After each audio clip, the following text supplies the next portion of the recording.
अस्सलाम वालेकुम। आज हम स्टार्ट करने जा रहे हैं chapter number 2 of Guyton basics जो है गाइटन में। चैप्टर नंबर 2 है of Guyton cell and its functions.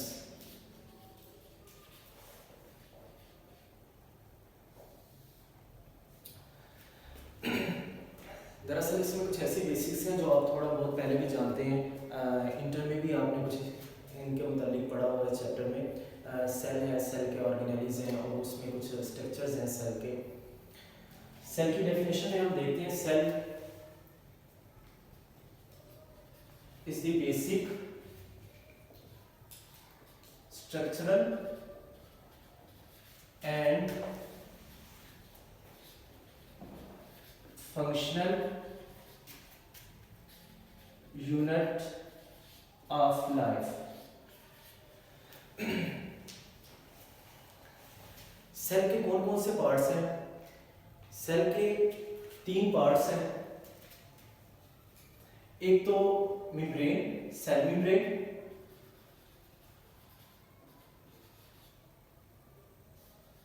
Second nucleus, तीसरा साइटोप्लाज्म।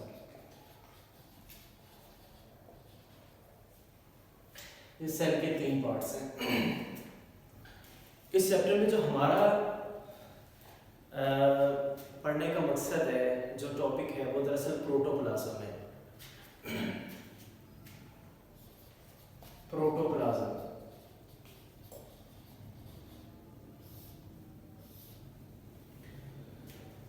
प्रोटोप्लाज्म वर्ड आपने पहले भी सुना होगा। इससे मिलता जुलता एक और भी वर्ड प्रोटोप्लास्ट, वो भी आपने सुना होगा। तो what is protoplasm and protoplast, ये देखें। प्रोटोप्लाज्म की क्या डेफिनेशन है? Cytoplasm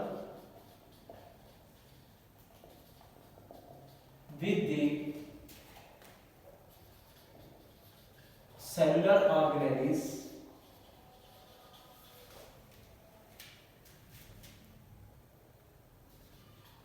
called protoplasm। इसमें 2 चीजें शामिल होती हैं, एक तो साइटोप्लाज्म और प्लस न्यूक्लियस। और इसमें जो चीज नहीं होगी वो है सेल मेम्ब्रेन।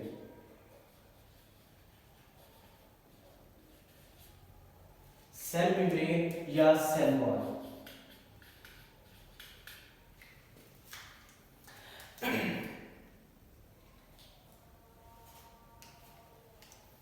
दरअसल मैं आपको सेल की डेफिनेशन और सेल के पार्ट्स के मुतालिक बता रहा था। सेल की डेफिनेशन में मैंने यही कहा, cell is the basic structural and functional unit of life. फिर मैंने पार्ट्स की बात की है, इसमें ये कहा कि इसके 3 पार्ट्स हैं, सेल मेम्ब्रेन है, साइटोप्लाज्म है और न्यूक्लियस है। फिर मैंने आपको प्रोटोप्लाज्म का बताया कि प्रोटोप्लाज्म दरअसल साइटोप्लाज्म और उसमें जितने भी सेलुलर ऑर्गेनेल्स हैं उनको कलेक्टिवली कहते हैं कॉल्ड प्रोटोप्लाज्म। फिर मैंने आपको ये बताया कि इसमें 2 चीजें शामिल होगी, साइटोप्लाज्म होगा और प्लस न्यूक्लियस होगा। जो चीज शामिल नहीं होगी वो सेल मेम्ब्रेन है या सेल वॉल है। अब दूसरा वर्ड प्रोटोप्लास्ट जो मैंने अभी मेंशन किया है, प्रोटोप्लास्ट क्या है? प्रोटोप्लास्ट दरअसल लिविंग कंटेंट्स है ऑफ द सेल। सेल का जो लिविंग पोर्शन है, living contents of the cell is called protoplast. Protoplast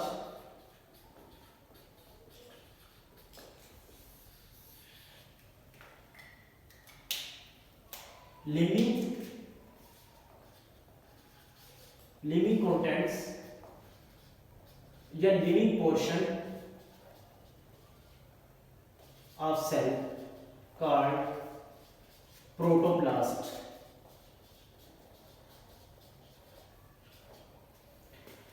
तो इसमें कौन कौन सी चीजें शामिल होंगी? इसमें हमारे पास सेल मेम्ब्रेन भी होगी,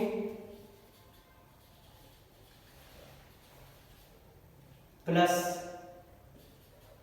न्यूक्लियस और plus cytoplasm.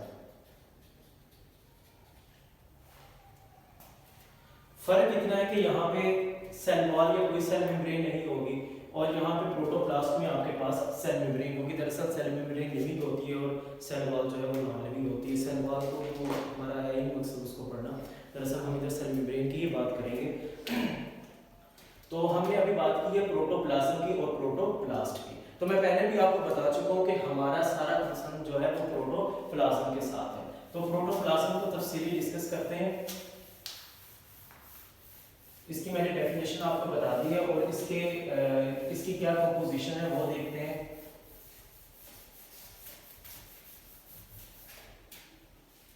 Composition of protoplasm,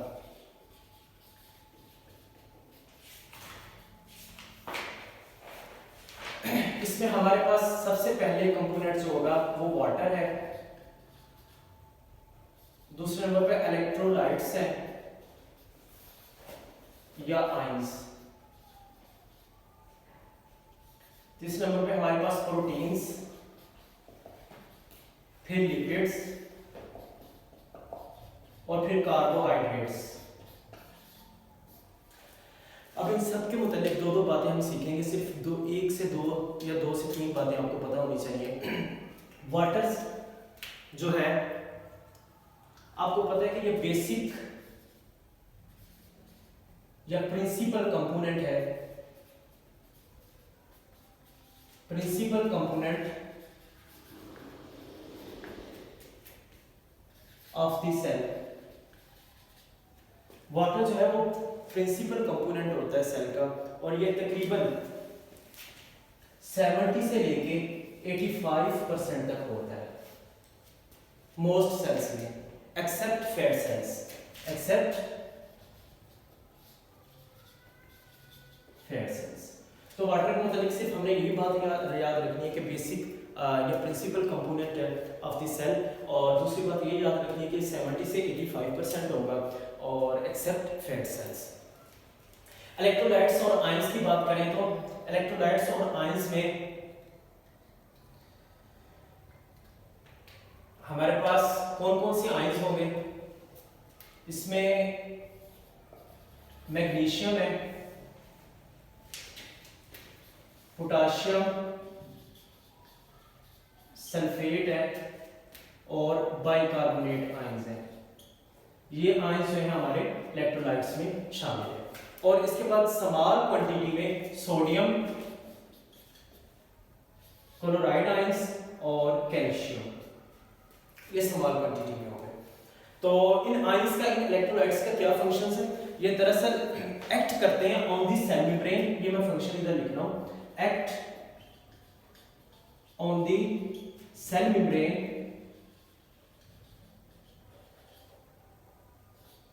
for the transmission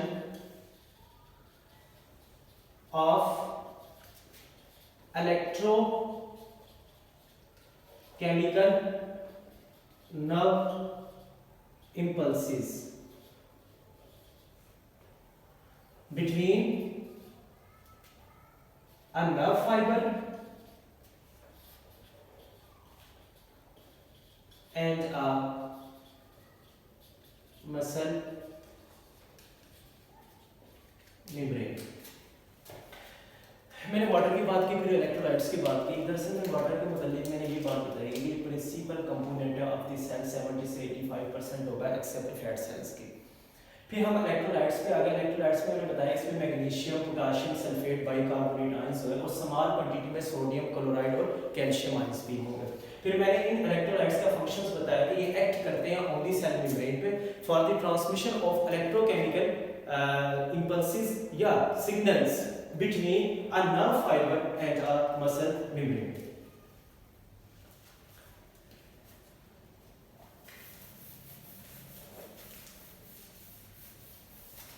आज पहला दिन है, इंशाल्लाह फिर कल डस्टर भी खरीदेंगे।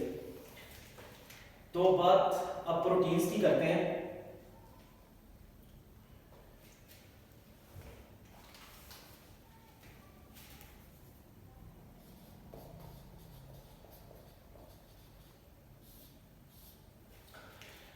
इसमें प्रोटीन्स दो टाइप्स के होंगे, या तो स्ट्रक्चरल प्रोटीन्स होगी या फंक्शनल प्रोटीन्स होगी।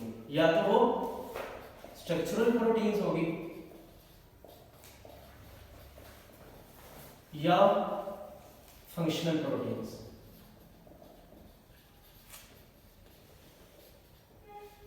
स्ट्रक्चरल प्रोटीन्स कौन सी होगी? तमाम साइटोस्केलेटन की जितनी भी प्रोटीन्स है, एक्टिन, मायोसिन, ट्यूबुलिन, ये सारी जो है स्ट्रक्चरल प्रोटीन्स है। साइटोस्केलेटन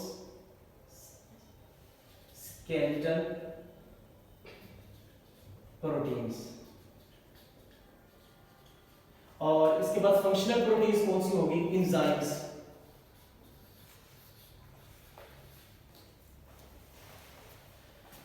अच्छा, उसके बाद कार्बोहाइड्रेट की बात करते हैं।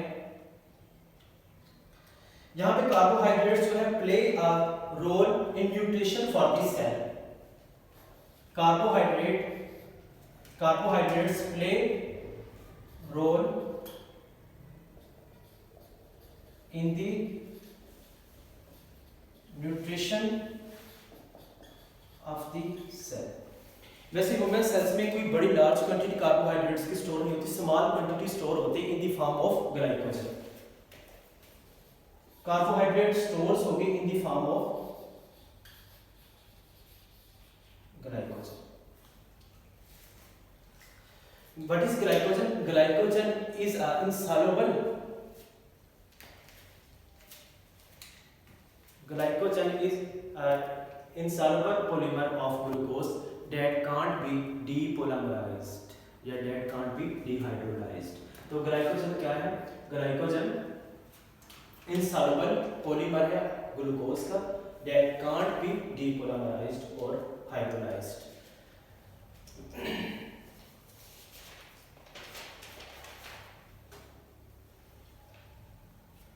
लिपिड्स डायरेक्ट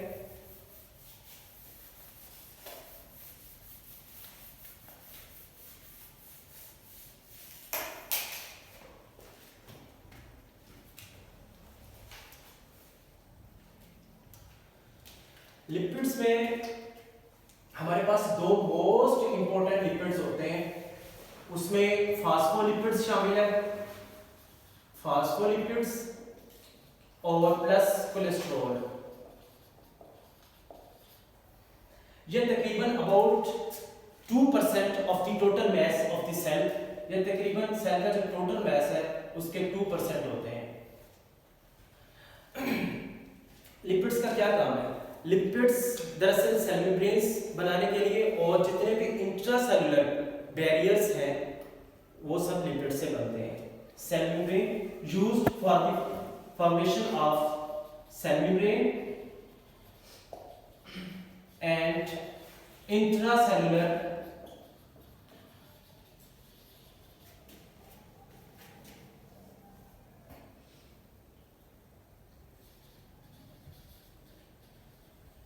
कंपोनेंट्स या सब्सटेंसेस।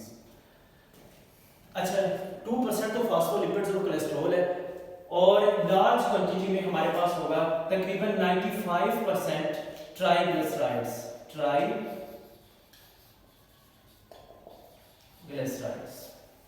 दरअसल मैं लिपिड्स की बात कर रहा था।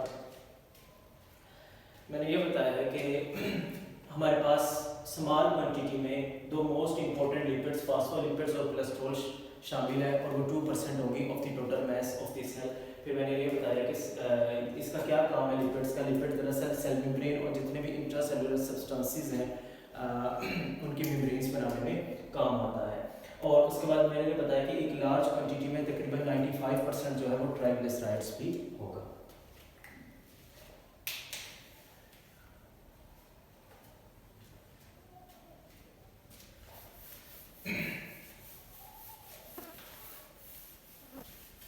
अच्छा, अब सेल के पास ऐसी क्या चीजें होनी चाहिए, क्या क्राइटेरिया होना चाहिए कि हम उसको सेल कह सकें कि ये एक सेल है? तो सेल के पास बेसिक 3 कंपोनेंट्स होने चाहिए। Components of the cell, components of the cell 3 main components होने चाहिए। सबसे पहले तो उसकी आउटर कवरिंग सेल मेम्ब्रेन, और उसके बाद साइटोप्लाज्म, उसका स्टोर हाउस होना चाहिए। तीसरा जो है उसकी तमाम एक्टिविटीज को कंट्रोल करने के लिए न्यूक्लियस होना चाहिए। ये तीन रिक्वायरमेंट्स पे जो सेल उतरेगा तो हम उसे कहेंगे कि ये एक सेल है। अच्छा, सेलुलर स्ट्रक्चर्स कौन से होते हैं सेल में? सेलुलर स्ट्रक्चर्स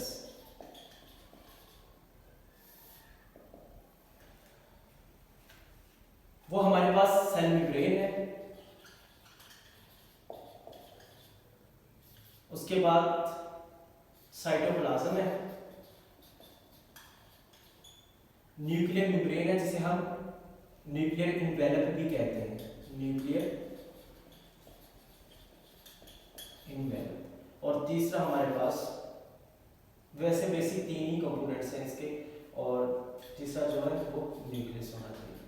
बेसिक तीन कंपोनेंट्स हैं इसके, सेल मेम्ब्रेन है, साइटोप्लाज्म है और न्यूक्लियस है।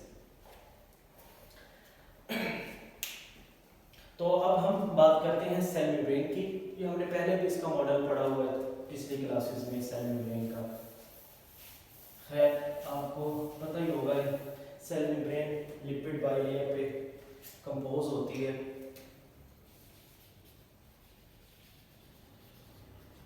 Cell membrane, it is the outer covering of the cell which isolates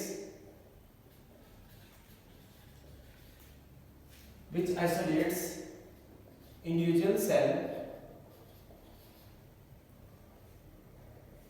of its neighbors।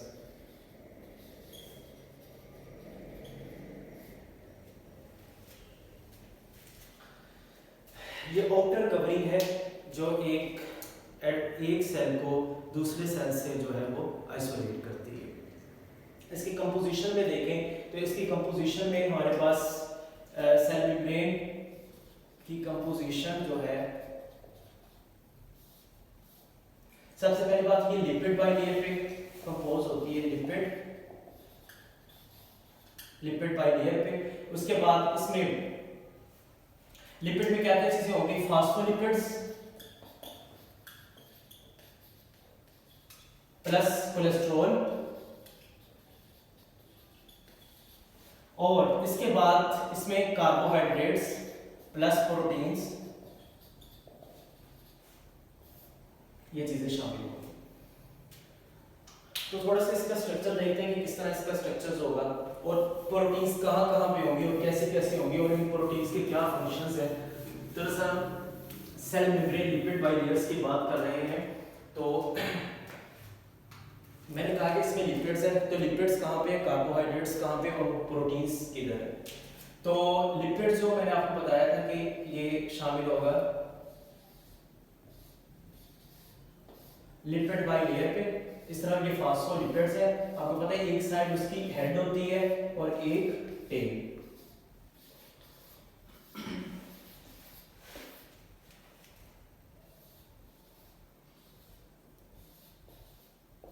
एक हेड और एक टेल, एक हाइड्रोफोबिक और एक हाइड्रोफिलिक।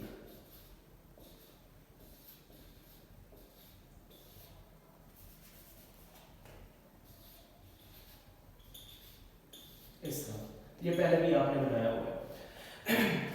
तो ये हमारे पास फास्फोलिपिड्स है, ये इसकी हेड है और ये इसका टेल है। ये क्या है? फास्फोलिपिड्स, ठीक है।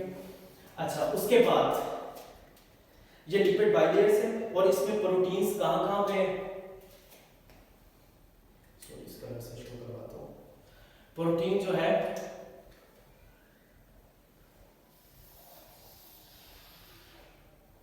ये प्रोटीन्स है इसमें यहाँ पे, और जो एक ये प्रोटीन है जो मुकम्मल तौर पर लिपिड बाइलेयर्स में धंसी हुई है। दूसरी प्रोटीन जो इसकी सरफेस के ऊपर है,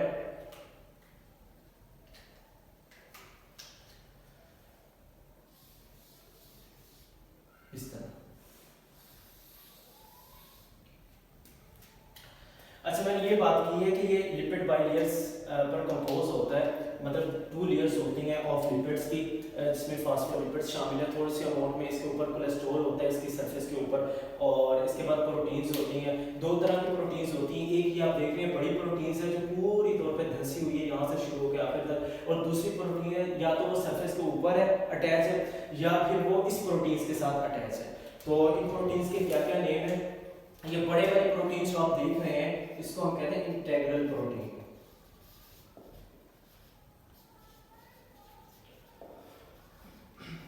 और ये जो ये नीचे है छोटी प्रोटीन इसको हम कहते हैं पेरिफेरल प्रोटीन।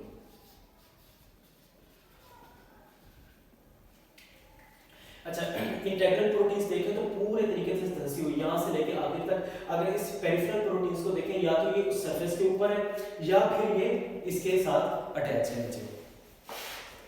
अच्छा, इसके ऊपर इन प्रोटीन्स के ऊपर जो है वो कार्बोहाइड्रेट्स होगा यहाँ, ये जैसे पेरिफेरल प्रोटीन्स है इसके ऊपर कार्बोहाइड्रेट्स की चेन्स होंगी यहाँ पे इस तरह। तो हम लिपिड बाइलेयर्स की बात कर रहे थे, इसमें हमने दरअसल 2 जो प्रोटीन्स हैं जो हमने पहले कभी नहीं पता नहीं सुनी होगी कि शायद इंटीग्रल प्रोटीन्स है या पेरिफेरल प्रोटीन्स है ये। तो देखें तो ये डायरेक्टली पेनिट्रेट है कौन सी इंटीग्रल प्रोटीन्स थ्रू लिपिड बाइलेयर्स, और जो पेरिफेरल प्रोटीन्स है या तो ये सरफेस के ऊपर पड़ी हुई है या ये अटैच है किसके साथ? इंटीग्रल प्रोटीन्स के साथ। अच्छा, इसमें एक हाइड्रोफोबिक पार्ट होता है और एक हाइड्रोफिलिक पार्ट होता है, ये बातें आपको पहले भी पता है, फैट सॉल्युबल और वाटर सॉल्युबल वाले पार्ट्स। अच्छा, इसमें थोड़ा सा मैं आपको बताऊंगा इंटीग्रल प्रोटीन्स के क्या फंक्शंस हैं और पेरिफेरल प्रोटीन्स के क्या फंक्शंस हैं।